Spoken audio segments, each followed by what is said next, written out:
Assalamualaikum warahmatullahi wabarakatuh. Ketemu lagi dengan Bu Nurin dalam mata pelajaran prakarya ya, PKWU kelas 12 pengolahan kimiawi. Sebelum kita memulai pelajaran kali ini, kita bersama-sama mengucapkan Bismillahirrahmanirrahim.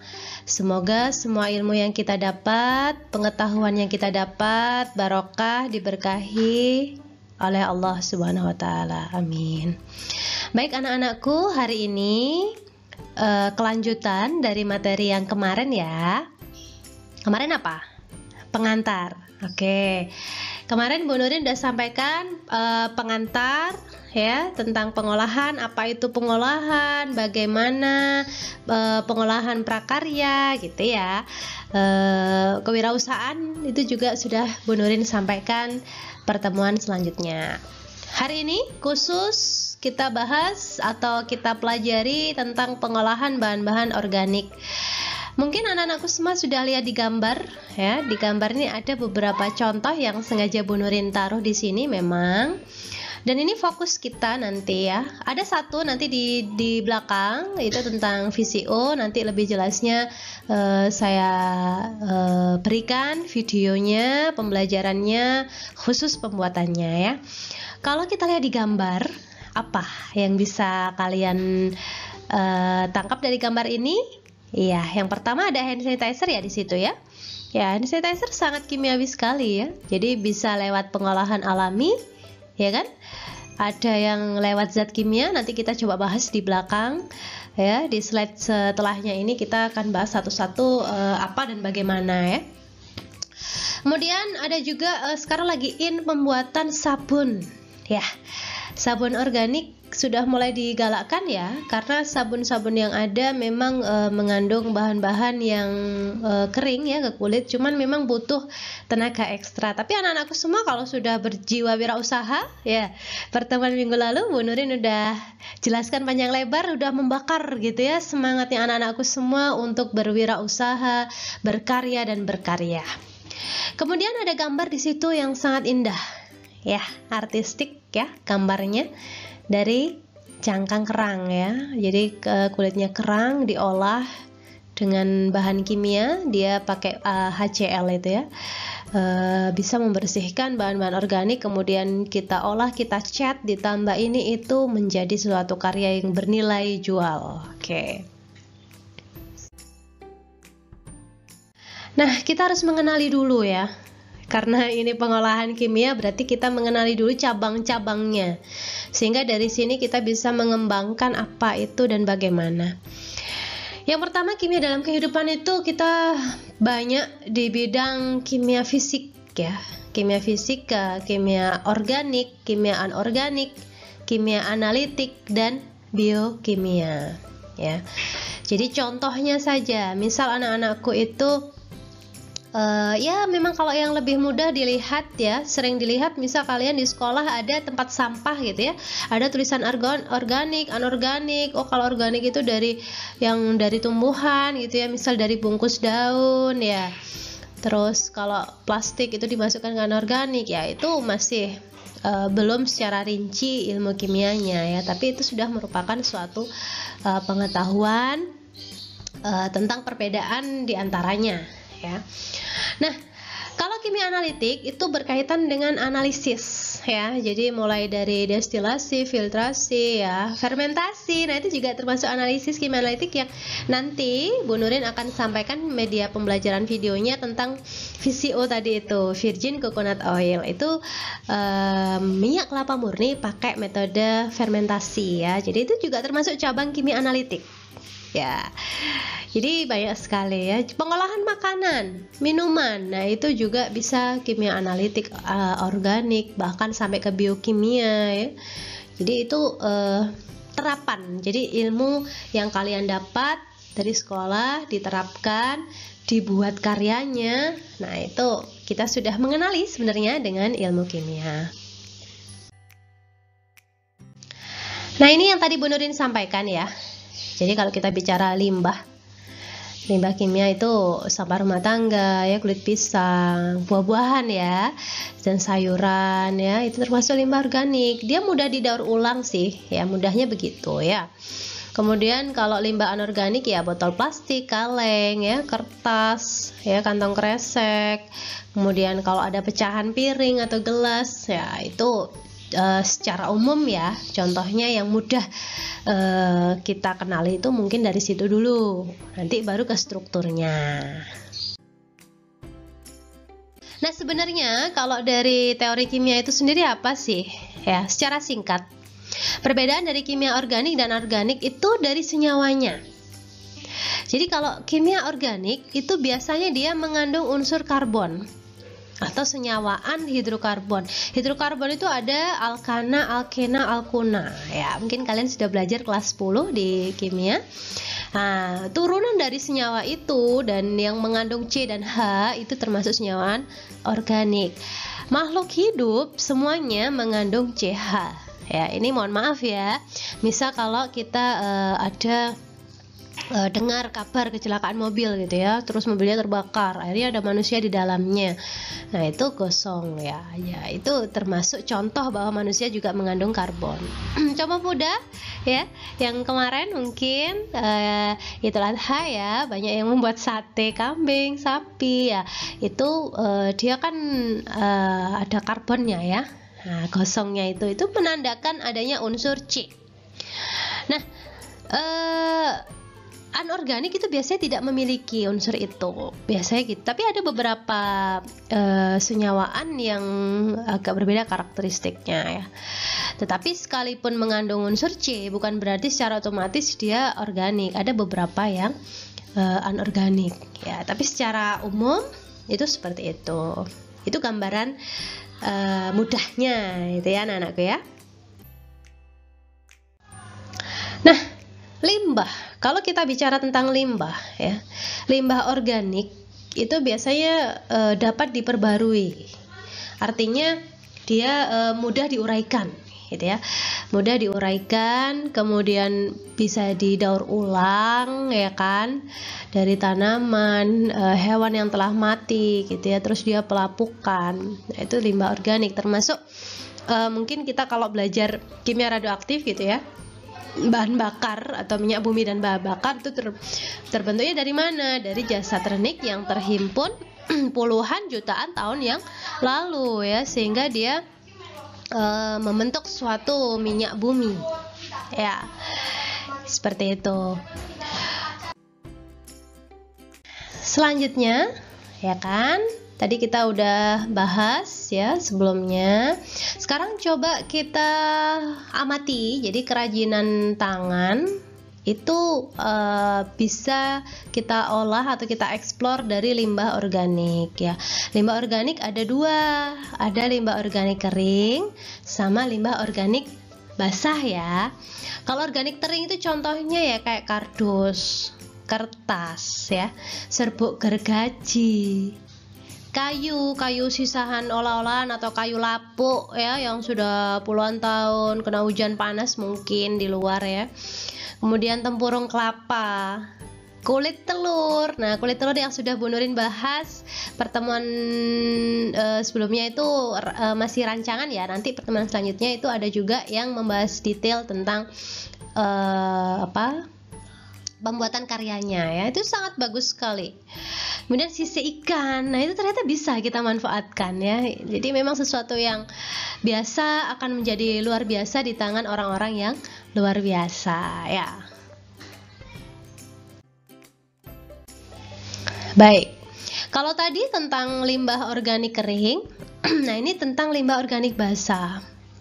Ya, kita tahu bahwa buah-buahan, sayur, daun ya, dan pokoknya pohonan dan turunannya ya, ranting dan lain-lain itu termasuk sampah limbah organik basah. Jadi mulai dari semuanya itu bisa kita manfaatkan ya. Kerajinan menjadi suatu karya yang bernilai jual ya. Biji-bijiannya, jerami, kulit jagung yang bisa dibuang orang ya, kulit salak ya, itu bisa kita manfaatkan, kulit bawang dan lain-lain ya. Nah, prosesnya dari limbah basah ini dilakukan dengan cara dikeringkan dulu ya, sampai kandungan airnya benar-benar hilang ya. Dan kemudian dilakukan proses-proses tahapan selanjutnya itu untuk organik basah. Baik, sekarang Bu Nurin sampaikan di sini ada beberapa contoh karya yang sudah dihasilkan oleh teman-teman yang punya ide ya. Jadi kalau pengolahan kimiawi kadang ada beberapa zat yang kita harus mengenali dulu sifatnya sebagaimana. Ada juga yang perlu kita tambahkan zat kimia di dalamnya. Ya, kenapa? Untuk menghilangkan zat-zat organik di dalamnya. Nah, itu proses berpikirnya seperti itu ya. Nah, keunggulannya dari kerajinan ini ya, ini contoh dari limbah organik basah ya. Saya ambil contoh organik dari limbah bonggol jagung. Nah, bayangkan ya, bonggol jagung bisa menjadi karya seni yang cantik ya, seperti itu ya. Jadi buat lampu tidur ya, kemudian buat hiasan rumah dan lain-lain, ini bisa tahan lama. Bisa kita tambahkan zat-zat kimia yang menjadikan dia menjadi keras dan kaku ya. Jadi tidak tiba-tiba waduh bonggol jagung nanti kan rusak mati gitu ya, maksudnya lanyu dan lain-lain ya. Tidak, kita bisa memanfaatkannya dengan menambahkan tambahan zat kimia itu tadi, tapi dasarnya itu lewat bahan organik ya. Nah, ini yang Bu Nurin sampaikan tadi ya. Ini sangat bagus sekali ya. Dan saya kira ini dari cangkangnya dia, kerang itu kan dia punya tekstur ya. Kemudian kita olah dengan baik ya, maka bisa menghasilkan sesuatu yang baik juga. Nah, ini ada tahapannya. Jadi caranya itu ya, kulit kerang itu dicuci dengan bersih. Kemudian kita tambahkan ya zat kimia pembersih ya, contohnya pakai HCl. HCl itu kan dia senyawan asam. Kalau senyawan asam itu dia bersifat korosif. Korosif itu agak sedikit merusak gitu ya, menghilangkan unsur-unsur organik. Makanya tangan kita ini bahaya kalau misal di lab ya berkaitan dengan HCl nggak pakai sarung tangan ya. Ini hati-hati. Bahkan pada kadar yang sudah pekat itu dia bisa merusak kulit ya. Jadi hati-hati pemakaiannya ya. Nah, membersihkan kotorannya kemudian dijemur ya. Jadi setelah itu dijemur, kemudian siap kita kreasikan ya. Salah satunya mungkin lewat membuat lampu ya, lampu dari kerang ini ya. Jadi bahan dasarnya pakai fiberglass. Jadi pakai fiberglass, pakai resin ya, dan seterusnya. Intinya dia bahan dasarnya itu adalah senyawaan organik gitu. Nah, ini yang akan saya buatkan videonya nanti ya di pertemuan selanjutnya anak-anakku. Kita membuat hand sanitizer. Hand sanitizer alami dulu ya. Ada alami, ada kimiawi ya. Jadi apalagi di era pandemi seperti ini, pembelajaran online sangat dibutuhkan zat-zat yang bersifat antiseptik dan antimikroba ya, antivirus. Dalam kehidupan sehari-hari kita harus merubah pola hidup kita untuk lebih sehat ya, salah satunya dengan membuat hand sanitizer ini. Saya mengutip dari Prof. Dr. Aris Sumantri ini, beliau Ketua Himpunan Ahli Kesehatan Lingkungan Indonesia ya, menyatakan bahwa daun sirih ini dia mempunyai fungsi antiseptik alami.